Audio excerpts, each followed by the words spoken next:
Hello friends, welcome to Shri commerce classes. मेरा नाम नीलेश रंजन है और आज हम एक नया चैप्टर स्टार्ट कर रहे हैं, dissolution of partnership firm. Dissolution का मतलब होता है समापन, विघटन।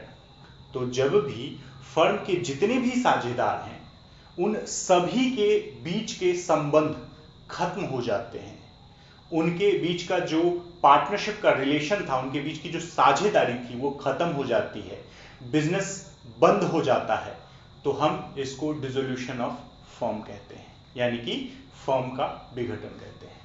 अब डिसोल्यूशन ऑफ फर्म और डिसोल्यूशन ऑफ पार्टनरशिप, ये दोनों वर्ड बहुत कंफ्यूजिंग है। इनके वजह से स्टूडेंट्स ये सोचने लगते हैं कि डिसोल्यूशन ऑफ पार्टनरशिप का मतलब ही है डिसोल्यूशन ऑफ फर्म, लेकिन दोनों टर्म्स अलग अलग हैं। डिसोल्यूशन ऑफ फर्म का मतलब होता है कि जो साझेदारी फर्म है उसके बीच जितने भी पार्टनर है सबका रिलेशन खत्म हो जाना। जबकि डिसोल्यूशन ऑफ पार्टनरशिप का मतलब होता है कि जितने भी साझेदार हैं उनके बीच के रिलेशन यानी कि संबंध में बदलाव हो जाते हैं, इसके अलावा उसमें बिजनेस चलता रहता है। तो डिसोल्यूशन ऑफ पार्टनरशिप में बिजनेस बंद नहीं होता है, लेकिन डिसोल्यूशन ऑफ पार्टनरशिप फर्म में बिजनेस बंद हो जाता है। डिसोल्यूशन ऑफ पार्टनरशिप को ही हम रिकॉन्स्टिट्यूशन ऑफ पार्टनरशिप कहते हैं। रिकॉन्स्टिट्यूशन यानी कि पुनर्गठन। पुनर्गठन का मतलब होता है जब भी साझेदार के रिलेशन में इस तरह से बदलाव होते हैं, कुछ नई चीजें ऐड होती हैं, कोई पुरानी चीजें हट जाती हैं, तो उसको हम साझेदारी का पुनर्गठन कहते हैं। तो इसके बारे में हम पहले भी पढ़ चुके हैं। जब भी साझेदार के बीच जो उनका लाभ विभाजन अनुपात होता है वो बदल जाता है, या कोई नया साझेदार फर्म में आ जाता है, या किसी साझेदार का अवकाश ग्रहण हो जाता है, या कोई साझेदार मर जाता है, तो उसे हम साझेदारी का पुनर्गठन कहते हैं। ठीक है, तो उसी चीज को हम यहां पे डिसोल्यूशन ऑफ पार्टनरशिप कह रहे हैं। लेकिन अभी जो हम पढ़ रहे हैं जो चैप्टर, उसका नाम है डिसोल्यूशन ऑफ फर्म, जो कि उससे अलग है। डिसोल्यूशन ऑफ फर्म में साझेदारी का समापन हो जाता है, साझेदारी खत्म, सारे संबंध खत्म, बिजनेस बंद। ठीक है, तो डिसोल्यूशन ऑफ पार्टनरशिप, तो ये है डिसोल्यूशन ऑफ पार्टनरशिप फर्म। इसका मीनिंग क्या है? तो मीनिंग में जब आएंगे हम,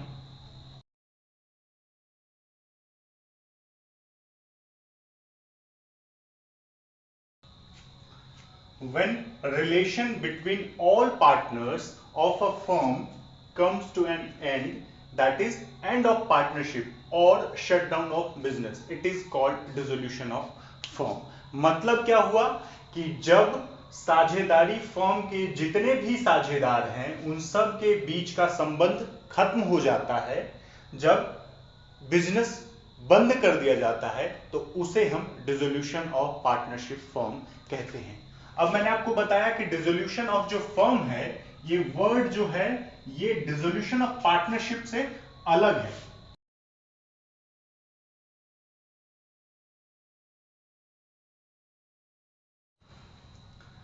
It is different from dissolution of partnership, which result in change in relationship, not end of relationship between partner।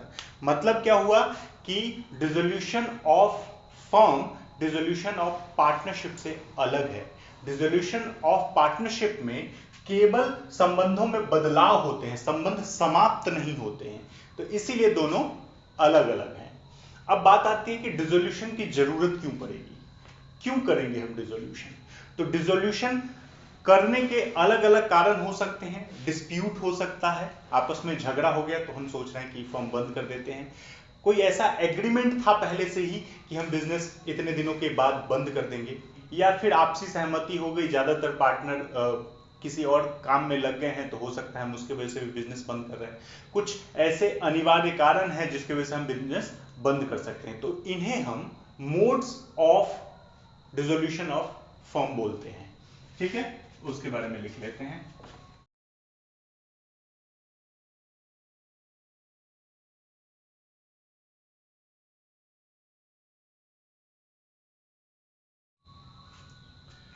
तो पहला है बाई एग्रीमेंट। यहाँ पे मैंने मोड्स ऑफ डिसोल्यूशन सिर्फ लिखा है। जब भी आपको डिसोल्यूशन लिखा मिले तो इस चैप्टर में आपको डिसोल्यूशन ऑफ फर्म ही समझना है, डिसोल्यूशन ऑफ पार्टनरशिप नहीं समझना है, ठीक है।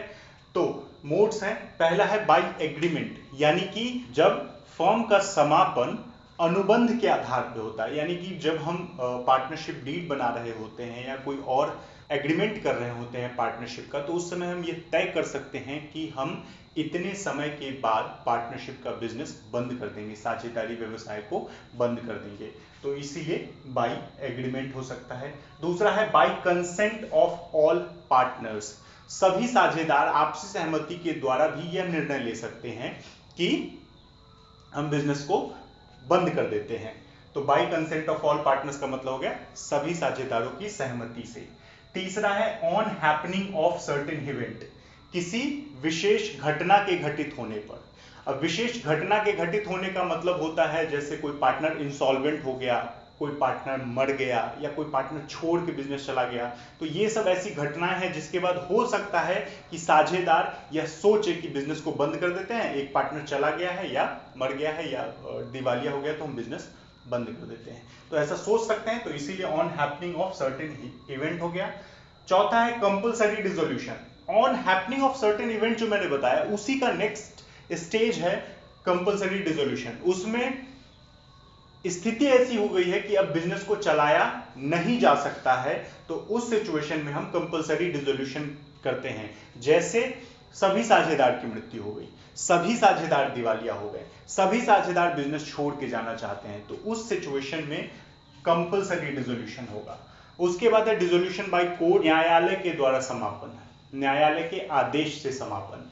अब न्यायालय को जब ये लगेगा कि जो फर्म का बिजनेस है वो गलत तरीके से चलाया जा रहा है, वो देश के विरुद्ध या वहां के लोगों के विरुद्ध काम चल रहा है उसमें, तो न्यायालय समापन का आदेश दे सकता है। और लास्ट वन है by giving notice if partnership is at will, तो जब पार्टनरशिप ऐच्छिक होगा, ध्यान से सुनिएगा, जब ऐच्छिक होगा तभी नोटिस के द्वारा हो सकता है, नहीं तो नोटिस के द्वारा नहीं हो सकता है। तब 5 ही है, जब पार्टनरशिप ऐच्छिक होगा तो नोटिस देकर समापन किया जा सकता है। तो ये हैं modes of dissolution of partnership form. इसके बाद बात आती है समापन प्रक्रिया की, मतलब समापन तो कर रहे हैं लेकिन समापन का कोई ना कोई तरीका तो होगा, किस तरीके से हम समापन करते हैं, किस तरह से हम बिजनेस बंद कर रहे हैं हमेशा के लिए, तो उसका कोई प्रोसीजर तो फॉलो करेंगे।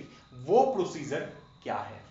तो उस प्रोसीजर में सबसे पहला काम, अब फर्म के जनरली बैलेंस शीट होते हैं, उसमें बहुत सारे एसेट्स होते हैं, बहुत सारी लायबिलिटी होती है, कैपिटल होते हैं, पार्टनर्स के लोन होते हैं, प्रॉफिट होते हैं, लॉस होते हैं, रिजर्व्स होते हैं, बहुत सारी चीजें होती हैं।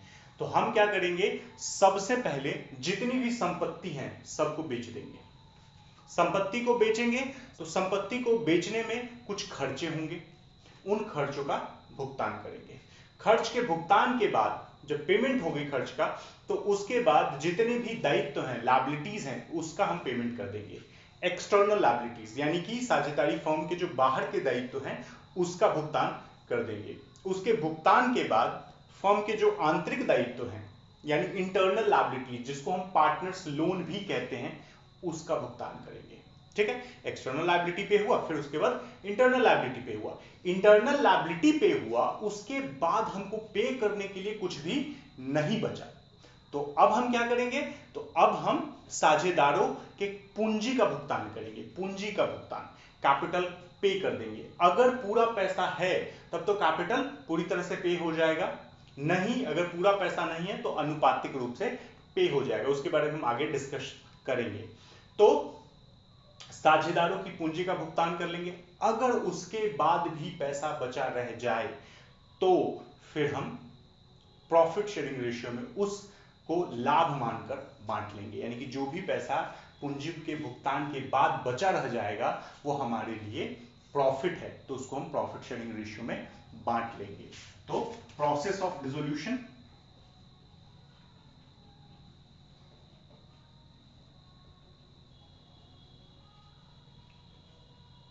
ये अगर ध्यान रखेंगे तो इससे हमको अकाउंटिंग करने में भी हेल्प मिलती है। तो प्रोसेस ऑफ डिसोल्यूशन, सबसे पहले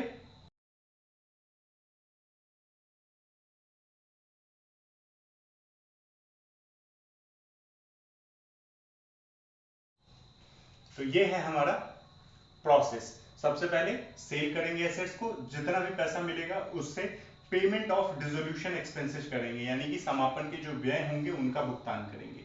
उसके बाद पेमेंट ऑफ एक्सटर्नल लायबिलिटीज यानी कि बाहरी दायित्वों का भुगतान करेंगे। उसके बाद पेमेंट ऑफ इंटरनल लायबिलिटीज यानी कि आंतरिक दायित्वों का भुगतान करेंगे।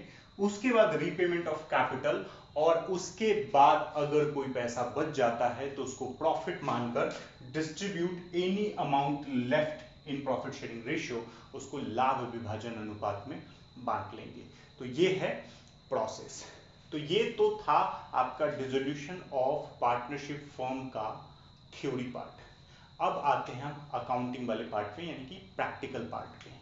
तो प्रैक्टिकल पार्ट में हमको क्या क्या करना है, कौन कौन से अकाउंट खोलने हैं और कौन कौन सी जर्नल एंट्रियां करनी है, ठीक है, तो उसके बारे में हमारा जानना जरूरी है।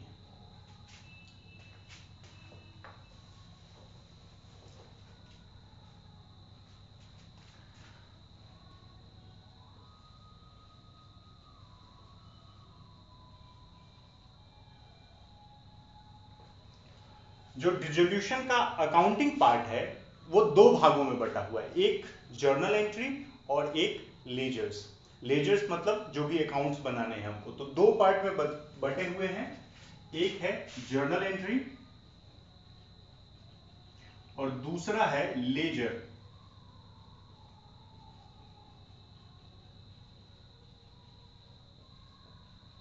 ये दो पार्ट हैं, ठीक है। नेसेसरी अकाउंट्स जो हैं उसमें फिर चार अकाउंट खुलते हैं। एक है रियलाइजेशन अकाउंट, दूसरा है पार्टनर्स कैपिटल अकाउंट, तीसरा है कैश या बैंक अकाउंट, और चौथा है पार्टनर्स लोन अकाउंट, मतलब साझेदार का ऋण। तो रियलाइजेशन अकाउंट का मतलब होता है वसूली खाता, पार्टनर्स कैपिटल अकाउंट का मतलब हो गया साझेदार का पूंजी खाता, कैश का रोकड़ बही या रोकड़ खाता कह लीजिए, और पार्टनर्स लोन का साझेदार का ऋण खाता। जर्नल एंट्री हम कर सकते हैं, आपको क्वेश्चन में जर्नल एंट्री भी बनाने के लिए कह सकता है और लेजर भी बनाने के लिए कह सकता है, ठीक है, दोनों कह सकता है, अलग अलग या इकट्ठा भी, दोनों चीज बनाने के लिए एक ही क्वेश्चन में कह सकता है, ठीक। तो क्वेश्चन में जो भी कहेगा हम उस तरह से बनाएंगे। जर्नल एंट्री कहेगा तो जर्नल एंट्री बनाएंगे, लेजर कहेगा तो लेजर बनाएंगे, ठीक है, और अगर दोनों कहता है तो दोनों बनाएंगे। जर्नल एंट्री में अलग अलग जो ट्रांजेक्शन्स होंगे डिसोल्यूशन के टाइम पे उसके लिए अलग अलग एंट्री है, उसकी बात हम आगे कर लेंगे। अभी बात कर लेते हैं अकाउंट्स की। अकाउंट्स में सबसे पहला अकाउंट है रियलाइजेशन अकाउंट। तो रियलाइजेशन अकाउंट एक नाम मात्र खाता है, नॉमिनल अकाउंट है, मतलब ये प्रॉफिट और लॉस के कैलकुलेशन के लिए बनाया जाता है। प्रॉफिट और लॉस कौन सा, तो समापन के समय जो संपत्ति से वसूली होगी और जो दायित्वों को भुगतान होंगे उसके कारण जो होने वाले प्रॉफिट और लॉस हैं उनको जानने के लिए रियलाइजेशन अकाउंट बनाया जाता है। अब बंद तो हम कर रहे हैं बिजनेस, तो हमको जितने भी संपत्ति हैं सबको बेचना होगा, जितने भी दायित्व हैं सबका भुगतान करना पड़ेगा, और जरूरी नहीं कि जितने भी एसेट्स हैं वो उसी दाम पे बिके जितना उनका बुक वैल्यू है, पुस्तक मूल्य है। उसी तरह कोई भी दायित्व हो सकता है कि कम दाम पे भुगतान करना पड़े, किसी दायित्व का भुगतान ज्यादा मूल्य पे करना पड़े। तो इस वजह से जो होने वाले प्रॉफिट और लॉस होंगे उसके लिए हम रियलाइजेशन अकाउंट बनाते हैं, ठीक है। और रियलाइजेशन अकाउंट का जो प्रॉफिट और लॉस होगा ऑब्वियसली पार्टनर्स के बीच में बढ़ जाएगा, यानी कि पार्टनर्स कैपिटल या करेंट अकाउंट में ट्रांसफर हो जाएगा।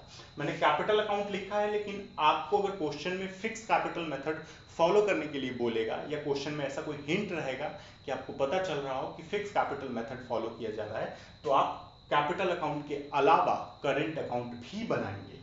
तो रियलाइजेशन अकाउंट बनेगा, फिर पार्टनर कैपिटल अकाउंट जो कि हम पहले से पढ़ते आ रहे हैं कि कैसे बनाया जाता है, लेकिन फिर भी मैं आपको एक बार फॉर्मेट बता दूंगा। पार्टनर्स कैपिटल अकाउंट बनाएंगे, कैश अकाउंट बनाएंगे, पार्टनर्स लोन अकाउंट बनाएंगे, ठीक है। तो ये चार अकाउंट्स बनते हैं। उसके बाद फिर हम जर्नल एंट्री की बात करेंगे। अब यहां पे सबसे पहला क्वेश्चन बनाने का जो क्रम होना चाहिए उसमें आपको एक बात हमेशा ध्यान रखनी है कि क्वेश्चन में जनरली आपको फर्म का बैलेंस शीट दिया रहेगा। फर्म का बैलेंस शीट दिया हुआ है तो हमको फर्म के बैलेंस शीट से एक एक आइटम खाली कर देना है, एकदम ब्लैंक कर देना है बैलेंस शीट को। बैलेंस शीट में कुछ भी नहीं बचना चाहिए। कुछ भी नहीं बचने के लिए आपको पता होना चाहिए कि कौन सा आइटम कहां जाएगा।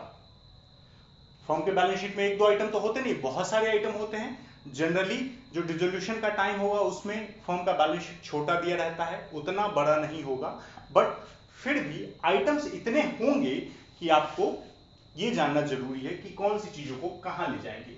तो फर्म के बैलेंस शीट को हमको खाली कर देना है, बैलेंस शीट को खाली कर देना है। ये आपको कब ध्यान रखना है? क्वेश्चन बनाते वक्त। बैलेंस शीट दिया हुआ है तो बैलेंस शीट को खाली कर देंगे, बैलेंस शीट नहीं दिया हुआ है तो पहले बैलेंस शीट बनाएंगे और तब बैलेंस शीट को खाली करेंगे। मतलब यह है कि बैलेंस शीट को खाली करना ही करना है, ठीक है? तो बैलेंस शीट को खाली कर देना है। अब कैसे खाली करना है ये जान लेते हैं।